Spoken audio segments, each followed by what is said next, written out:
नमस्कार. आज आपण एका अशा योजनेबद्दल बोलणार आहोत जी आपल्या बदलापूर शहराचा चेहरामोहरा पूर्णपणे बदलू शकते. ही आहे कुलगाव बदलापूरची घनकचरा व्यवस्थापनाची नवी पंचवार्षिक योजना. चला तर मग ही योजना काय आहे आणि आपल्यासाठी ती का महत्वाची आहे हे सविस्तरपणे समजून घेऊया. आपल्या सगळ्यांनाच हा अनुभव आहे नाही का? कचऱ्याची गाडी वेळेवर येत नाही, रस्त्याच्या कडेला कचऱ्याचे ढीग साचलेले दिसतात आणि खरंच खूप वैताग येतो. पण आता याच समस्येवर एक ठोस उपाय येतोय.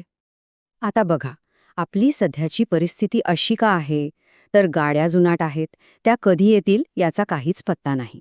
आपण घरात ओला सुका कचरा वेगळा करत नाही आणि सगळ्यात महत्त्वाचं म्हणजे कंत्राटदारांना जाब विचारायलाच कुणी नाहीये. ही नवी योजना बरोबर याच दुखऱ्या मस्सेवर बोट ठेवते. बरं, समस्या तर आपल्या सगळ्यांना कळल्या. आता बघूया यावरचा उपाय. ही जी नवी योजना आहे 2026 ते 2030 साठी, ती नक्की कशी आपल्या शहराला स्वच्छ बनवणार आहे त्याचा आराखडा पाहूया. या पूर्ण विश्लेषणात आपण 5 मुख्य गोष्टी समजून घेणार आहोत. नवी योजना काय आहे, त्यात कोणतं तंत्रज्ञान वापरलंय, जबाबदारी कशी ठरणार, यात आपली भूमिका काय आणि शेवटी आपल्या कचऱ्याचं पुढे होतं तरी काय. चला एक एक करून पाहूया. चला सुरुवात करूया पहिल्या मुद्द्यापासून. या योजनेची मोठी उद्दिष्टे काय आहेत आणि अंमलबजावणी कशी होणार आहे ते बघूया. बघा, योजनेची सुरुवात एकदम पद्धतशीरपणे होणार आहे. म्हणजे पहिल्या 6 महिन्यातच ज्या काही सध्याच्या गाड्या आहेत, कंत्राटं आहेत, त्या सगळ्यांची झाडझडती होईल. दंड लावण्यासाठी नवीन नियम बनतील. आणि सगळ्यात महत्त्वाचं, आता कंत्राटं कामाच्या आधारावर दिली जातील. याची सुरुवात काही निवडक वॉर्ड्समधून एक पायलट प्रोजेक्ट म्हणून केली जाईल.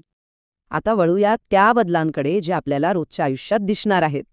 म्हणजे कचरा गोळा करण्याची पद्धतच आता मुळापासून बदलणार आहे. कशी? चला पाहू. हां, या योजनेतला सगळ्यात महत्त्वाचा बदल आहे. आता प्रत्येक घरात 3 डबे असणं बंधनकारक होणार आहे.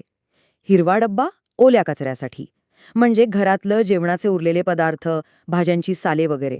निळा डब्बा सुक्या कचऱ्यासाठी, म्हणजे कागद, प्लास्टिक, बाटल्या. आणि एक काळा डब्बा जो घरगुती धोकादायक कचऱ्यासाठी आहे, जसं की डायपर, सॅनिटरी पॅड, जुन्या बॅटरी, ट्यूबलाइट्स. हे वर्गीकरण आता सक्तीचं असेल. आणि त्या जुनाट गळक्या गाड्या त्या आता विसरून जा, कारण आता नियम खूप कडक आहेत. प्रत्येक गाडी नवी, म्हणजे 10 वर्षांपेक्षा कमी जुनी आणि BS6 प्रमाणित असली पाहिजे. RTOमध्ये नोंदणी, फिटनेस सर्टिफिकेट, PUC सगळं कंपल्सरी. गाडी पूर्णपणे झाकलेली, गळती होऊ नये अशी. आणि त्यावर नगर परिषदेचा लोगो आणि हेल्पलाईन नंबर स्पष्ट दिसायला हवा. म्हणजे बघा केवढा मोठा फरक आहे. आणि ही तर एकदम जबरदस्त गोष्ट आहे. प्रत्येक गाडीला GPS लावलेलं असेल.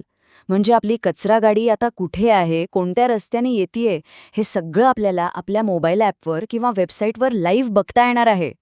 त्यामुळे गाडी आलीच नाही ही तक्रारच आता राहणार नाही, कारण सगळा हिशोब समोर असेल. ठीक आहे, योजना चांगली आहे, तंत्रज्ञान पण भारी आहे, पण हे सगळं कागदावरच राहिलं तर? नाही, तसं होऊ नये म्हणूनच एक पक्की उत्तरदायित्वाची सिस्टम बनवली जात आहे. बघूया ती कशी काम करते. कामावर लक्ष ठेवण्यासाठी एक खास टीम बनवली जाणार आहे. एक स्वतंत्र SWM सेल असेल, ज्यात अधिकारी आणि इंजिनियर्स असतील. मग प्रत्येक 2-3 वॉर्डसाठी एक स्वच्छता अधिकारी असेल, जो तिथे प्रत्यक्ष फिरून काम बघेल. आणि महत्त्वाचं म्हणजे यात नागरिकांनाही सामील करून घेण्यासाठी एक सल्लागार समिती असेल. आणि हा आहे कळीचा मुद्दा. कंत्राटदारांना आता पैसे कसे मिळणार? तर त्यांच्या कामावर. म्हणजे बघा, गाडी वेळेवर सगळ्या रस्त्यांवर फिरली का? 100% फिरायलाच पाहिजे, नाहीतर पेमेंट कट. महिन्याभरात 95% पेक्षा जास्त गाड्या कामावर हजर पाहिजेत. नागरिकांची तक्रार आली तर 48 तासात ती सुटली पाहिजे, नाहीतर दंड. आणि कोणी GPS बंद करण्याचा प्रयत्न केला तर त्याला मोठा दंड बसेल. थोडक्यात काय, तर काम करा आणि पैसे घ्या. एकदम सोपं आणि सरळ. आता येतो सर्वात महत्त्वाचा भाग, आपली भूमिका. कारण आपल्या सहभागाशिवाय ही योजना यशस्वीच होऊ शकत नाही. मग आपल्याला यात सहभागी होण्यासाठी काय प्रोत्साहन मिळणार आहे ते पाहूया. इथे गणित एकदम सोपं आहे. जे कचरा वेगळा करून देणार नाहीत त्यांना नियमाप्रमाणे दंड बसेल. पण जे नागरिक अगदी व्यवस्थित ओला सुका कचरा वेगळा करतील किंवा घरातच खत बनवतील, त्यांना प्रॉपर्टी टॅक्समध्ये किंवा युजर फीमध्ये चांगली सवलत मिळेल. म्हणजे चांगलं काम करा आणि बक्षीस मिळवा. ज्या मोठ्या सोसायट्या आहेत म्हणजे जिथे 50पेक्षा जास्त फ्लॅट्स आहेत त्यांना आता एक नवीन नियम लागू होणार आहे. त्यांना त्यांच्या सोसायटीतच ओल्या कचऱ्यापासून खत बनवावं लागेल. त्यासाठी काय करायचं? सोपं आहे. आधी एक कमिटी बनवा, मग योग्य कंपोस्टिंग सिस्टीम बसवा. रोज फक्त ओला कचरा गोळा करा, त्यावर प्रक्रिया करा आणि काही दिवसात तुम्हाला उत्तम खत मिळेल, जे तुम्ही बागेत वापरू शकता किंवा विकूही शकता. ही व्यवस्था फक्त आपल्यासाठी नाही, तर जे कर्मचारी हे काम करतात त्यांच्यासाठीही सुरक्षित असायला हवी. म्हणूनच त्या सगळ्यांना ट्रेनिंग दिलं जाणार आहे. लोकांना वर्गीकरण कसं समजावून सांगायचं, तो जो काळ्या डब्यातला घातक कचरा आहे तो कसा हाताळायचा आणि स्वतःच्या सुरक्षेसाठी हातमोजे, मास्क कसे वापरायचे याचं त्यांना नियमित प्रशिक्षण मिळेल. आता हे सगळे नवीन नियम लोकांपर्यंत पोहोचायला तर हवेत ना? त्यासाठी एक मोठी जनजागृती मोहीम राबवली जाणार आहे. शाळांमधून, सोशल मीडियावरून, वेगवेगळ्या गटांमार्फत ही माहिती सगळ्यांपर्यंत पोहोचवली जाईल, जेणेकरून जास्तीत जास्त लोक यात सामील होतील. चला, आता बघूया शेवटचा आणि सगळ्यात सकारात्मक टप्पा. आपण सगळ्यांनी मिळून जी मेहनत घेतली, कचरा वेगळा केला, त्याचं पुढे काय होतं? आपला कचरा खरंच संपत्ती बनतो का? बघूया हा प्रवास. आपल्या निळ्या डब्यात जो सुका कचरा आपण देतो, तो जातो मटेरियल रिकव्हरी फॅसिलिटी नावाच्या ठिकाणी. तिथे गेल्यावर त्यातून कागद, प्लास्टिक, काच, धातू असं सगळं वेगळं केलं जातं. मग त्याच्या मोठ्या मोठ्या गासड्या बनवतात आणि त्या कंपन्यांना विकल्या जातात कच्चा माल म्हणून. म्हणजे जो कचरा होता त्यातून आता पैसे मिळायला लागतात. यालाच म्हणतात कचऱ्यापासून संपत्तीची निर्मिती. आणि याचा सगळ्यात मोठा फायदा काय?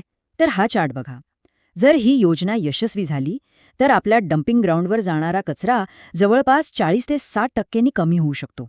विचार करा, किती मोठं प्रदूषण आणि जागेची समस्या आपण टाळू शकतो.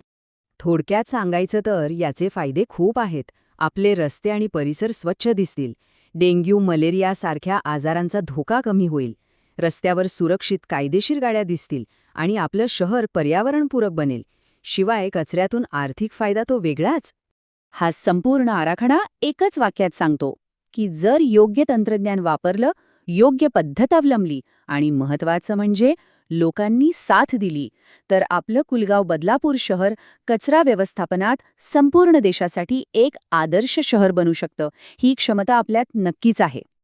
तर मग शेवटी प्रश्न हाच आहे, ही योजना आपल्याला एक संधी देतेय, एक भूमिका देतेय. तर आपण सर्वजण मिळून एक स्वच्छ, सुंदर आणि निरोगी बदलापूर घडवण्यासाठी तयार आहोत का? विचार करण्याची वेळ आता आली आहे.